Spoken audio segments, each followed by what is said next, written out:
Hello everyone, welcome to our channel. আজকে আমি একটা আবৃত্তি করব। কুমার রায়ের লেখা সৎপাত্র। শুনতে পেলাম পোস্তা গিয়ে তোমার নাকি মেয়ের বিয়ে। গঙ্গারামকে পাত্র পেলে, জানতে চাও সে কেমন ছেলে। মন্দ নয় সে পাত্র ভালো, রং যদিও বেজায় কালো। তার উপরে মুখের গঠন অনেকটা ঠিক প্যাঁচার মতো। বিদ্যে বুদ্ধি বলছি মশাই, ধন্যী ছেলের অধ্যাবসায়।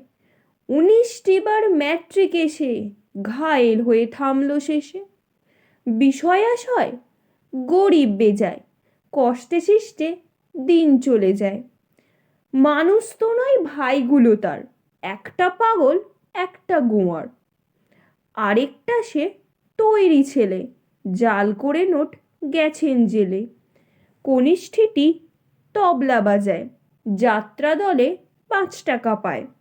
গঙ্গারাম তো কেবলই ভোগে পিলের জ্বর আর পাণ্ডু রোগে।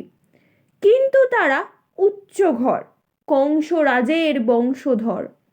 শ্যামলাহিরি বনগ্রামের, কি যেন হয় গঙ্গারামের। যা হোক, এবার পাত্র পেলে, এমন কি আর মন্দ ছেলে। Thank you for watching.